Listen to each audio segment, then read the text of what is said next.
This is one of a kind. It's a kind of herbs that the villagers use for curing any stomach pain like constipation, non-digestion, or even diarrhea as well. This is very powerful, very useful.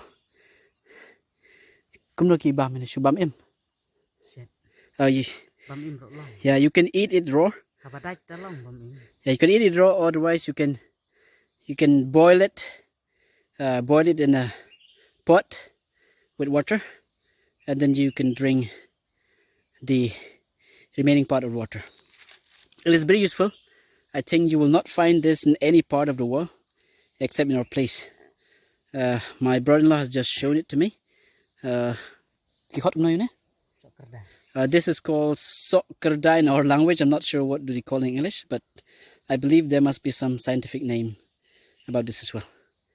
So I think I'll find more of this today because there's a tree behind me. It's so big I cannot see it anymore. It's too high, like it's very tall. But this is one of the best, so I'll take it one with me.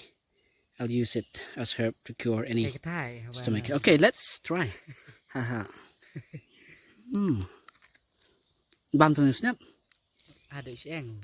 Okay, so you can eat the upper part of it, and you can eat also till you find the seed.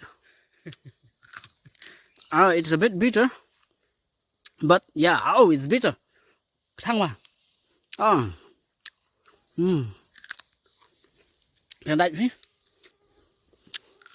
Oh, my brother eats like it looks like it's sweet. It's a sweet herb, but it's actually bitter. But a lot of bitter herbs in our place are used for medicine, to some extent, for any minor issues, like if you hurt your feet or hurt your leg or hurt your arm somewhere in the forest, you can use this or use any other herbs that we know. I won't be able to find it here.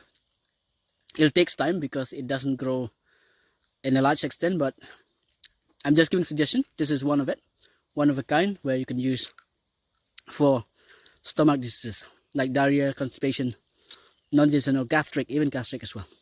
That's all for now. We'll continue our journey till we reach the river. We have reached another part of our journey where you can see a betel nut or betel leaf. You can see the fruits there. You may not see it well because I'm using a dual camera, so it cannot zoom. But this is what they call as a betel nut. Here in our place, people used to eat this a lot. They eat it in family function. They eat it as dessert after having food in the morning or night. They eat it together when they meet friends. Even when going down the forest to the farm, or they eat even the car. They carry it with them. Those who are heavy weighted to it, they eat it almost 10 times a day. So this is what they call betel. You can see some fruits there. So usually this is the season where it's ripened. So when it's time for it to harvest, it'll become somewhat red in color. That's when the time is becoming hard. Hard, which means it's fit to be eaten. It's not too soft anymore, and the taste is perfect. I've tried as well. I don't eat as many because I'm staying in Bangalore, so I don't really get this type of betel, not with the quality they have. But whenever I come home, I used to eat. Yeah, this is the fruit again I was talking about before.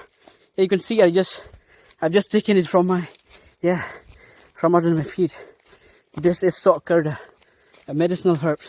Okay, this is one example of a betel nut. In our place, it's not that big, but it's somehow enough.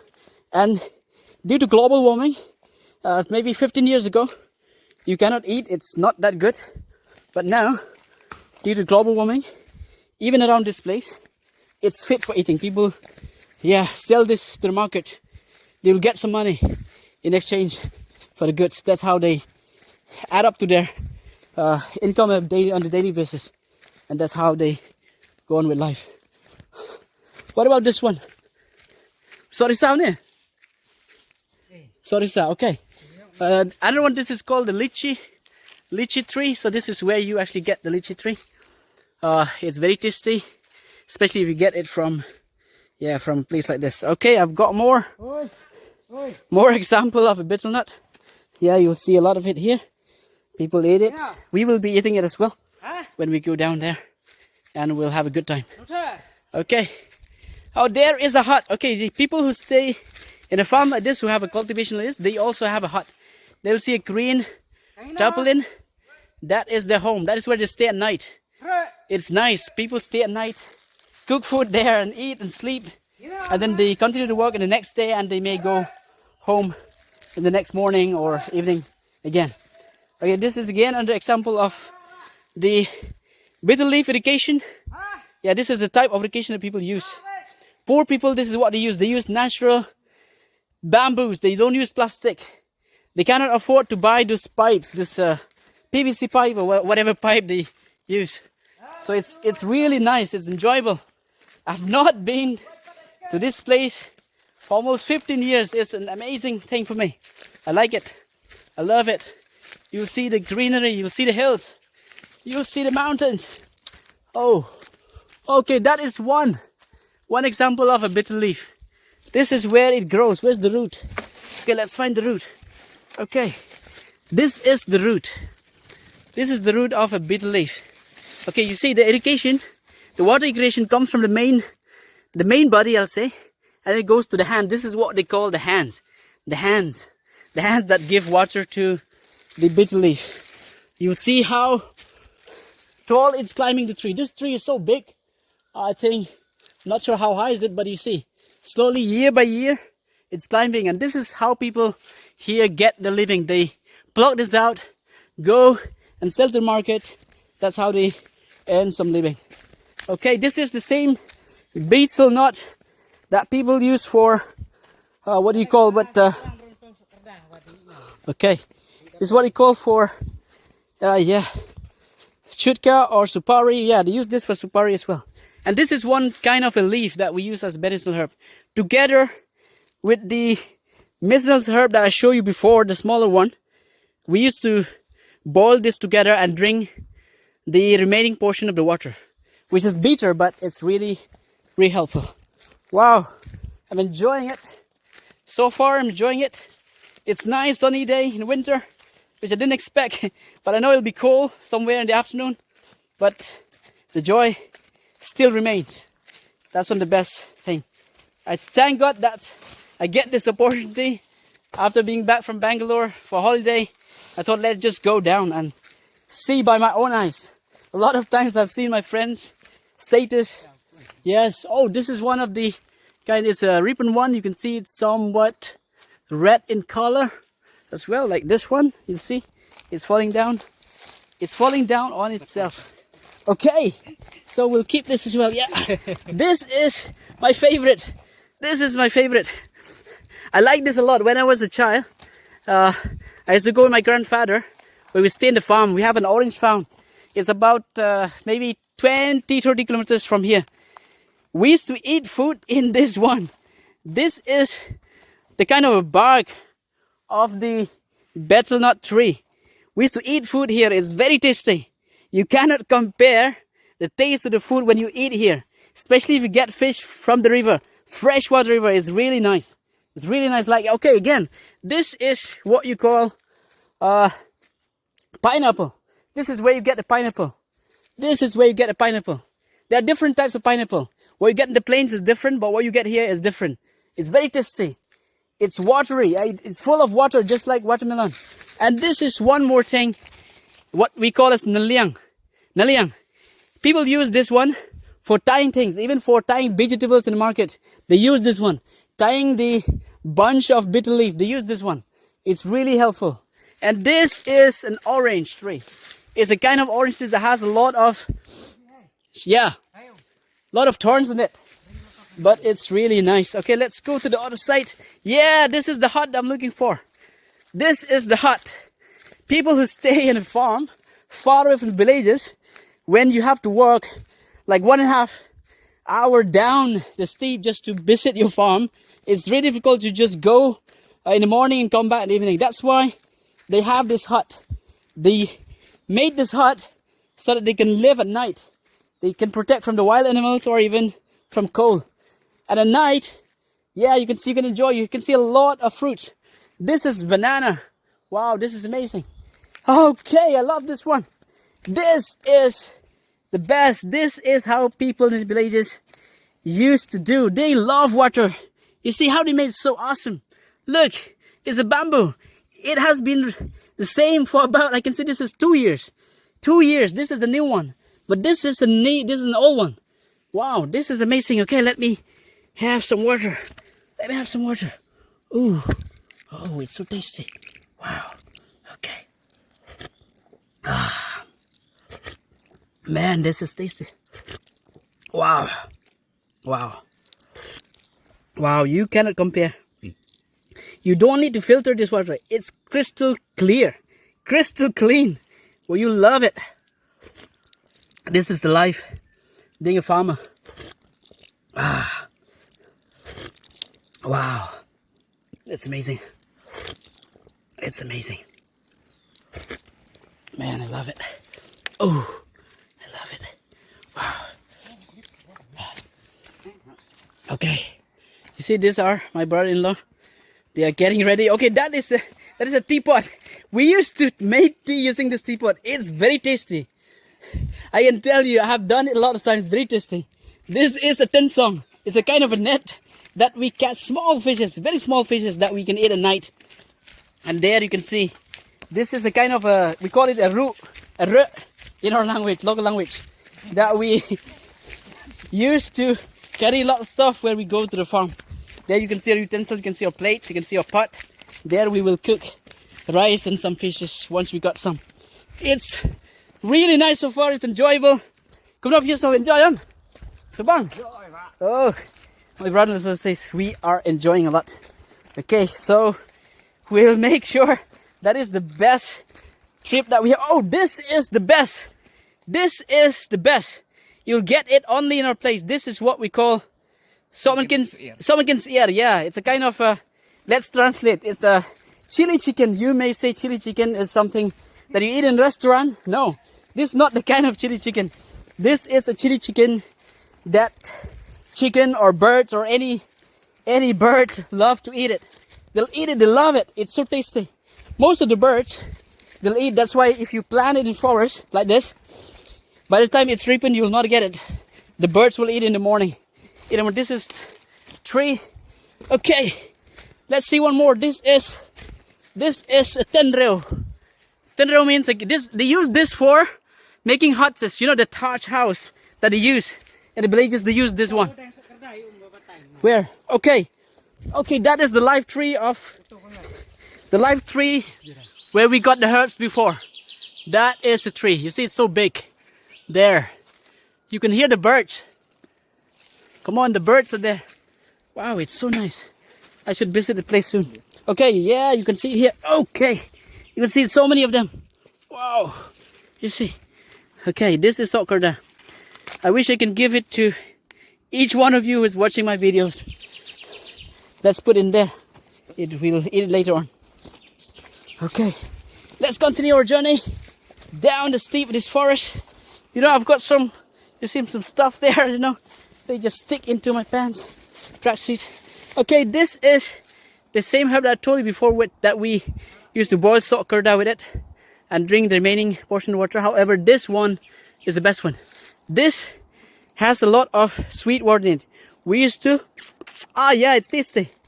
We used to suck this one. You'll get a lot of tasty flavor from it. Wow, awesome. Let's continue our journey. I have to go a bit faster. I know it's hard. My legs are spinning, but we'll try. We'll try getting down faster. Yeah. Oh my God. Yeah.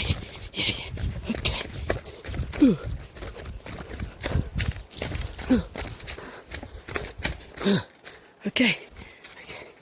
We'll continue again once we reach the main river that we're planning to go. I think about 15 minutes more. We'll be reaching there. Okay. Hold on. We'll come back soon. Spot.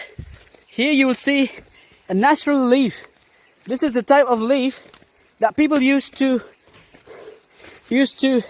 tie the bunches of vegetables in the market, or like we used in our place, these were tying betel leaf. If you go to the market, where you can see a lot of betel leaf were covered under this natural leaf. This is called sla. I can tell you one thing. If you go to the forest, you can wrap your lunch, maybe rice, omelette, chicken, whatever. If you wrap it with this sla, you can feel the different taste. It's so tasty. You won't regret it. I used to do that a lot of times. Not this time though, because I've just come for a holiday for a few days. Don't have enough time to plan really well. But it is amazing. You can see absolute greenery. This is where the people in the village love to go. They don't want to go to a dirty place in the city somewhere where people in the city used to visit. But most of the time, they'll spend here. They'll spend in the forest. Yeah. Harvesting their agricultural products, or even investing their time to nourish them, to give them food, or to even give them water. There are certain places where they plant betel leaf, they will not get enough water. In those instances, people have to manually plant the irrigation themselves. So we're almost at the destination. You can hear the sound of the river. Oh, you can hear the sound. This is a rubber tree. This is a rubber tree. Woo! We're almost there. We're almost there. Oh, it's very difficult to walk. Oh man.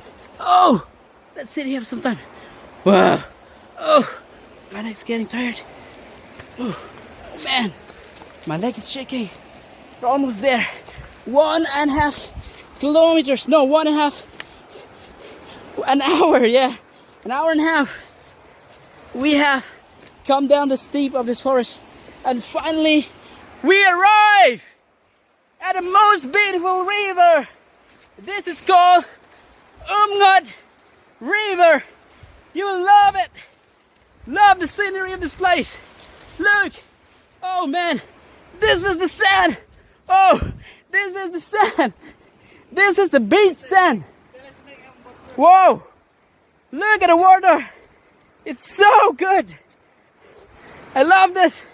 I've been waiting this for the past 15 years. Man, finally I'm here. Whoa. Ah, I need to relax. Whoa. This is the Umngot River. This is a combination of one river we call Umsang and the Umngot River. Both of them flow together, blend together. And there is the place that it comes from. And then it flows down towards Dauki side, where you find the Shnongpdeng. You cannot believe how clear and crystal this river is. Look at the sand. This is the best quality of sand you'll get. If you make bricks or blocks with this, it will be very hard. You cannot even break it. It's too hard. It's too hard. So we used to do that in the olden days, especially our grandfathers. I'll just touch the water a little bit. Yeah, this is the river, guys. Ah, man, this is amazing. Look at the view. Look at the view. Woo! Look at the view. Woo! Yeah! Look at the view. Look how clear this water is. How clear is it? Wow! I need to take a rest. That side we call it the Jantia side, where the Jantia people comes to the river. And this side, this is the East Khasi Hill part of it. So this river is in between of the two hills district. It's called Jantia Hill district. And this side is the East Khasi Hill district. Look at the beauty. Man, this is the beauty. I've heard some foreigners have visited this place and they have their kayaking boat or whatever, but they have come here and enjoy a lot. Who will not enjoy such a place like this? It's amazing. Whoa, it's amazing. Man. Oh, I'm getting tired. I think I'll take a rest. Oh, I'll see you guys later. See you later. I'll come back again. See you. For those of you who have never seen this, this is what we used to do when we go to the river, even if we stay overnight or just for a day outing, for fishing or for swimming. We used to cook tea in a black pot like this, black kettle. But I can tell you the taste is so good. We used to make only red tea. We add a little bit more of sugar and then a bit more of tea leaves. That will make a perfect tea. And today, unfortunately, we forgot to bring our cups as well, so we'll have to get some natural bamboo to make it as our cup. So you can see the stone. This is a black stone. It is really hard. It's really heavy. I think if they make iron steel using this rock, it'll be perfect. It'll be perfect quality. Here you can see some small stones which have been washed, have been crushed by the river for generations and generations. So these stones are becoming so hard, so tough, so smooth and so clean. You can see some of these firewoods that I have used. All the firewoods in the river looks like this. They look smooth because the water and the stones and a lot of different factors have caused them to be like that. Okay, so this is surroundings. This is just a moment. I'm getting so tired. I've never been walking down the steep of hill for so long, so it's tiring. My feet is shaking. Okay, so yeah, that's all for now. We'll continue later on. Hello everyone. This is the beautiful River Umngot. I'm here straight down. I can touch, I can feel it. It's amazing. Look at the clear crystal River Umngot. You can see the hills and the mountains forming this river. It is fantastic. You will love it. I would recommend, if you can come to this place, definitely it's a must visit. You can see the water. I just love the water. Look how clear the water is. Wow. Look at the water. Man, this water is so clear. Wow, amazing. You can see it. Wow. Look at the other side. Look how it flows. Man, it's amazing. Guys, if you have never been to this place, you must visit it. It's amazing. You love the view. You love to see fresh river flowing through the hills. Amazing it is. You can see the cultivation. You can see the farming of all the people. You can see how the life of people is in this place. This is the place where they used to be. This is the place of leisure for them. This is the place where they get the fishes. The fishes that are here in this river are so tasty. They're a freshwater fish. Amazing, man, amazing. You can see the view there. You can see the hills there. Those are the hills that are to the other side. And beyond that hills is the source of this river. It has a long journey to travel. It's very far. Very far. That's why it has made so beautiful pools and swimming pools, you can say, natural pool that you can say. Man, if you know to swim, you can just cross to the other side. You'll feel something different. It's too good. Too nice to be here.